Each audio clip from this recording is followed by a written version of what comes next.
Bismillahirrahmanirrahim. Alhamdulillahi rabbil alamin wa bihi nasta'in wa nastaghfiruh. Wa na'udzu billahi min sururi anfusina wa min sayyiati a'malina. May yahdihillahu fala mudilla lahu wa may yudlil fala hadiya lahu. Asyhadu an la ilaha illallah wahdahu la syarika lah wa asyhadu anna Muhammadan abduhu wa rasuluh. Allahumma salli ala sayyidina Muhammadin tibbil qulub wa dawaiha wa afiyatil abdan wa shifaiha wa nuril absar wa diyaiha wa ala alihi wa sahbihi ومن تبعهم بإحسان إلى يوم الدين بعدد علم الله وزنة عرش الله ومداد كلمات الله بحق عظمة ذاتك يا أرحم الراحمين أما بعد. Yang saya hormati Al-Fadhil Tuan Imam, Tuan Bilal, Barisan Kepimpinan Surau An-Nur Bandar Puteri, dan ahli qaryah yang dirahmati Allah Subhanahu wa taala. Bersyukur kepada Allah Subhanahu wa taala yang telah mentakdirkan sekali lagi kita diberikan peluang untuk menyambung semula perbincangan kita berdasarkan kepada kitab Jauharut Tauhid, Permata Ilmu Tauhid. Untuk sama-sama kita menyambung semula perbincangan ini, yang mudah-mudahan melalui perbincangan ini akan menambahkan lagi ilmu dan keilmuan kita dan menambahkan lagi keyakinan dan keimanan kita kepada perbahasan yang berkaitan dengan ilmu tauhid, pandangan mazhab ahli sunnah wal jamaah. Untuk kali ini insya-Allah kita akan sambung perbincangan kita di halaman 38, tajuk yang ke 9.10, taklif ibu bapa Rasulullah sallallahu alaihi wasallam tidak di neraka, ma'rifah, wajib, jaiz dan mumtani'. Dan insya-Allah pada pertemuan kali ini kita akan cuba menjuruskan perbincangan kita nanti kepada persoalan yang berkaitan dengan taklif. Manakala baki perbincangan yang lain seperti ibu bapa Rasulullah sallallahu alaihi wasallam tidak di neraka, ma'rifah, wajib, jaiz dan seumpamanya akan kita sambung pada siri akan datang insya-Allah. Kata musannif, fa kullu man kallafa syar'an wajaba alaihi an yu'rifa ma qad wajaba lillahi wal jaiza wal mumtani'a wa misla zali ruslihi fastami'a. Maksud kata-kata penyusun kitab ini, maka tiap-tiap orang yang mukallaf wajiblah atasnya pada syarak untuk mengetahui apa-apa yang wajib bagi Allah Subhanahu wa taala, apa-apa yang jaiz dan apa-apa yang tercegah, serta pula yang seumpama ini bagi keselian Rasulnya, maka hendaklah engkau dengarkan. Tuan-tuan, puan-puan yang dirahmati Allah Subhanahu wa taala, perbahasan kita pada kali ini akan menjelaskan tentang apakah yang dimaksudkan dengan taklif. Siapakah yang tergolong di dalam golongan kumpulan manusia ataupun makhluk yang bernama jin yang termasuk dalam golongan yang menerima tanggungjawab ataupun amanah dari Allah Subhanahu wa taala untuk mengimani ketuhanan Allah, mentaati segala perintahnya dan menjauhi segala larangannya. Jadi apakah yang dimaksudkan dalam bait syair yang disusun oleh musannif ini? Seperti kata-katanya, kullu man kallafa, pada bait di atas adalah tiap-tiap orang yang mukallaf. Orang mukallaf ini adalah orang yang telah pun diberikan tanggungjawab dan amanah di sisi Allah Subhanahu wa taala untuk melaksanakan apa yang diwajibkan oleh Allah untuk ditaati, dipatuhi. Apa jua perkara yang menjadi larangan Allah wajib ditinggal, dihindari. Inilah secara ringkas yang dikatakan sebagai orang yang mukallaf. Nanti insya-Allah kita akan sentuh, kita akan sebutkan apakah dia kategori seseorang itu yang disebutkan sebagai mukallaf. Jadi penyataan yang disebutkan kullu man kallafa ini adalah tiap-tiap orang yang mukallaf dari golongan manusia ataupun jin, sama ada ia lelaki ataupun perempuan, walaupun dia orang awam ataupun orang yang menjadi hamba sahaya serta khadam, sehingga disebutkan oleh musannif juga sehingga Ya'jud dan Ma'jud selain daripada malaikat, yakni bukan malaikat sekalipun, kita berpendapat bahawa mereka terkena taklif kerana khilaf pada pentaklifan mereka hanyalah yang berhubung dengan selain ma'rifah kepada Allah Subhanahu wa taala. Jadi disebutkan oleh penyusun kitab ini, seseorang itu dari kumpulan makhluk Allah yang bernama manusia ataupun jin, makna ia telah pun diberikan sesuatu amanah, bebanan, tanggungjawab oleh Allah untuk melaksanakan apa yang diperintah oleh Allah dan Rasulnya, maka ia kena buat. Apa juga perkara yang dilarang oleh Allah dan Rasulnya, maka mereka itu wajib untuk meninggalkannya. Apakah antara dalil yang menunjukkan bahawa manusia dan jin termasuk di dalam kategori orang yang mukallaf ini? Sebagaimana yang kita sedia maklum, perintah Allah Subhanahu wa taala kepada makhluk yang bernama jin dan manusia dalam melaksanakan ketaatan mereka kepada Allah, dalam melaksanakan amal ibadah kepada Allah, seperti dalam surah Az-Zariyat Allah Subhanahu wa taala berfirman, "Wa ma khalaqtul jinna wal insa illa liya'budun." Maksudnya, dan tidaklah aku jadikan jin dan manusia kecuali mereka itu diperintahkan oleh Allah Subhanahu wa taala untuk melaksanakan amal ibadah kepada Allah Subhanahu wa taala. Inilah bukti dan dalil menunjukkan bahawa kumpulan manusia ataupun jin memang disebut oleh Allah, tugas yang Allah amanahkan untuk mereka melaksanakan apa yang diperintahkan oleh Allah, yang diwajibkan oleh Allah untuk ditaati, apa yang diharamkan oleh Allah untuk ditinggalkan. Dalam kategori manusia ini, sama ada dia orang yang merdeka, bebas, ataupun orang yang dikategorikan sebagai hamba sahaya, tanggungjawab untuk melaksanakan sesuatu perintah Allah yang menjadi kewajipan, wajib dilakukan. Contoh, orang yang merdeka wajib untuk mereka solat. Begitulah hamba sahaya wajib untuk solat. Orang yang merdeka wajib untuk berpuasa bulan Ramadan. Begitulah orang yang hamba abdi, hamba sahaya wajib juga berpuasa dalam bulan Ramadan. Begitulah seterusnya dalam perkara-perkara yang menjadi ibadat khususiyah, yang menjadi ibadat kewajipan kepada setiap individu muslim. Ke atas mereka wajib untuk melaksanakan apa yang telah pun diperintahkan oleh Allah Subhanahu wa taala. Dalam perbahasan ini, penyusun kitab ini menegaskan bahawa para malaikat terkecuali daripada kategori mukallaf ini, ya, yang hanya dimasukkan adalah dalam kategori manusia dan jin.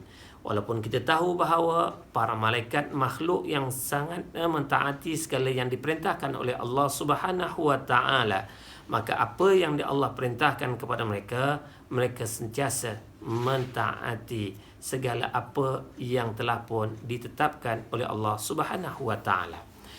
Untuk makhluk yang bernama manusia dan jin ini akan terikat kepada hukum taklif nanti, dan kita akan sebutkan apakah antara hukum taklif ataupun hukum taklifiyah yang akan dipertanggungjawabkan ke atas manusia.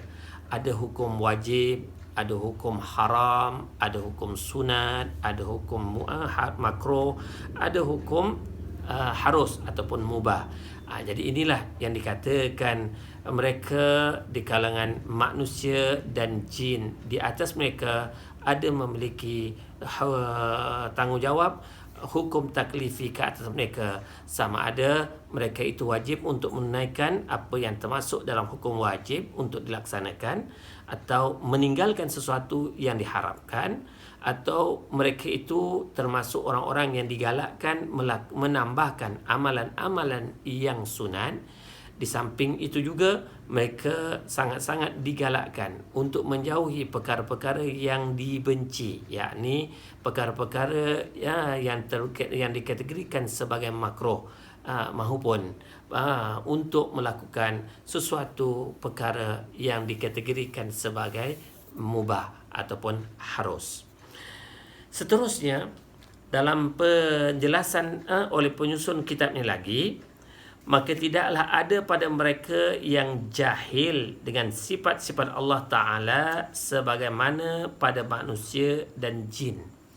Itu untuk manusia, untuk jin, kedua-dua kumpulan makhluk Allah Subhanahu Wa Ta'ala ini menjadi kewajipan untuk mereka mengetahui perkara-perkara yang menjadi asas, yang menjadi sebab untuk mereka mengimani Allah, mengenali Maha Pencipta, untuk menjadikan mereka terikat kepada tanggungjawab beriman kepada Allah Subhanahu wa Ta'ala. Sebagaimana kata-kata yang menyebutkan awaluddin ma'rifatullah, perkara utama yang wajib untuk diketahui oleh seseorang makhluk yang bernama manusia dan jin itu adalah mengenali Allah, untuk mengimani Allah, mentauhidkan kepada Allah Subhanahu wa Ta'ala. Justru untuk manusia dan jin tidak boleh untuk mereka membuat alasan menyatakan bahawa mereka tidak mengetahui, mereka jahil tentang perkara-perkara yang dikaitkan dengan sifat-sifat Allah Subhanahu wa Ta'ala. Apabila telah sampai kepada mereka seruan kerasulan, dakwah kenabian kerasulan, maka dalam secara langsung atau tidak langsung mereka itu telah sampai kepada mereka ilmu yang berkaitan dengan mentauhidkan Allah, mengimani kebesaran, keagungan Allah Subhanahu wa Ta'ala. Jadi alhamdulillah, dengan izin Allah Subhanahu wa Ta'ala, Allah telah mentakdirkan kita hidup sebagai orang yang beriman. Kita telah pun menerima hidayah Allah Subhanahu wa Ta'ala dari perjuangan nabi-nabi, rasul-rasul, khususnya Nabi kita Muhammad sallallahu alaihi wasallam dan para sahabat ridwanullah alaihim ajma'in, dan disambung oleh para ulama, sehinggalah alhamdulillah dengan izin Allah Subhanahu wa Ta'ala, nur hidayah Allah Subhanahu wa Ta'ala telah pun sampai kepada kita, dan mudah-mudahan kehidupan kita sehinggalah kewafatan, kematian kita, menemui ajal kita masing-masing tetap dalam keadaan mengimani kebesaran keagungan Allah, mentauhidkan Allah Subhanahu wa Ta'ala. Seterusnya kata penyusun kitab ini lagi, kerana itulah Allah Subhanahu wa Ta'ala berfirman, A'udzubillahi minasyaitanir rajim. Syahidallahu annahu la ilaha illahu wal malaikatu wa ulul ilmi qa'iman bil qist, ila akhir ayat. Surah Ali Imran ayat yang ke-18. Maksudnya, aku bersaksi bahawa tiada Tuhan selain Dia, yakni selain Allah Subhanahu wa Ta'ala, dan juga para malaikat serta orang-orang yang berilmu. Jadi nak menunjukkan bahawa bagi orang-orang yang telah pun disebut di dalam ayat Allah Subhanahu wa Ta'ala ini, Allah Subhanahu wa Ta'ala telah menegaskan kesaksiannya, tiada Tuhan yang disembah melainkan Dia, yakni kebesaran keagungan Allah. Begitulah penyaksian yang telah pun dinyatakan oleh para malaikat yang mengimani kebesaran keagungan Allah, mentauhidkan Allah Subhanahu wa Ta'ala, serta di kalangan orang-orang yang dianugerahkan oleh Allah Subhanahu wa Ta'ala ilmu yang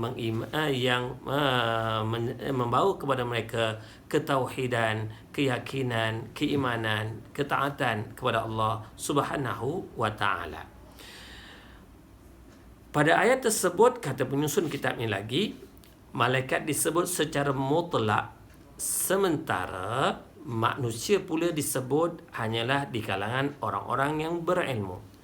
Justru orang-orang yang berilmu ini sudah pastilah juga di kalangan orang-orang yang telah sampai kepada mereka ajaran Islam, yang telah sampai kepada mereka seruan Nabi dan Rasul. Sebab itulah nanti kita akan bincangkan bagi golongan yang tidak sampai seruan Nabi dan Rasul, adakah mereka itu dikategorikan sebagai orang yang mukallaf ataupun bagaimana kedudukan mereka. Seperti dalam perbahasan ilmu tauhid yang lain, orang-orang yang mukallaf ini mesti kepada mereka ialah syaratnya Muslim, orang Islam. Yang kedua, orang yang berakal. Yang ketiga, orang yang telah pun cukup umur ataupun balik. Tapi dalam perbahasan kitab ini, dalam kitab Jawharut Tauhid, ditambah satu lagi, dan insya-Allah kita akan jelaskan nanti apabila sampai kepada perasa fakta tersebut, yang dinyatakan bukan hanya sekadar orang yang telah pun disebutkan sebagai orang yang baligh, bahkan bukan saja disebut sebagai orang yang berakal, ia juga menyebut orang yang mukallaf ini mesti telah sampai dakwah ataupun seruan kenabian, dan yang ditambah yang keempatnya ialah sempurna panca indera mereka. Kalaulah mereka itu memiliki kekurangan panca indera, maka dalam perbahasan ini, dalam perbahasan kitab ini ada dijelaskan mereka itu tak termasuk yang dikategorikan sebagai manusia yang dipertanggungjawabkan ke atasnya dengan hukum taklifi. Oleh itu, insya-Allah nanti kita akan perjelaskan apabila sampai kepada fakta berkenaan. Kemudian penyusun menegaskan lagi, kemudian taklif itu adalah ilzamun ma fihi kalfatun. Ilzamu ma fihi kulfatun, maksudnya pengharusan terhadap apa-apa yang ada padanya beban. Jadi apa-apa perkara yang telah pun diberikan sesuatu amanah dan ataupun tanggungjawab, maka inilah yang dimaksudkan sebagai taklif. Contoh yang saya sebutkan tadi, seperti hukum wajib, atau kalau hukum wajib itu adalah merupakan sesuatu amanah yang telah pun dipertanggungjawabkan kepadanya untuk dilaksanakan, atau hukum haram, sesuatu amanah tanggungjawab yang wajib untuk ditinggalkan. Begitulah seterusnya yang berkaitan dengan persoalan sunat, makruh ataupun keharusan. Ia juga dikatakan sebagai, yang dikatakan taklif itu sebagai talabu ma fihi kulfah, yakni tuntutan terhadap apa-apa yang ada padanya beban. Jadi apabila sesuatu itu telah ada padanya tuntutan, maka ia kena melaksana ataupun kena meninggalkan berdasarkan kepada sesuatu tuntutan yang ada. Seperti kita sedia maklum, kalau bagi orang Muslim yang telah pun memiliki tanggungjawab untuk solat fardu, maka tanggungjawab untuk solat fardu itu wajib berlaku kepada setiap Muslim selagi mana tidak memiliki uzur syar'i, maka kewajipan menunaikan solat fardu itu wajib ditunaikan kepada mereka setiap hari dengan bilangan 5 kali bagi kewajipan yang menjadi kelaziman, kecuali apabila ada rukhsah, keringanan, ada solat-solat waktu yang boleh ringkaskan daripada 4 rakaat kepada 2 rakaat, daripada 2 waktu boleh dihimpunkan menjadi 1 waktu.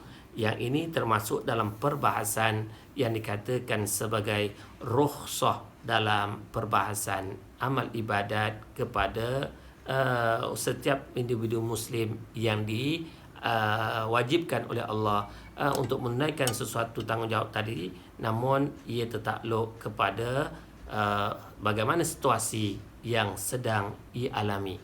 Adakah dalam kategori yang mendapat kelonggaran ataupun dalam kategori wajib ditunaikan sebagaimana asal kewajipan sesuatu amal ibadat itu difardukan.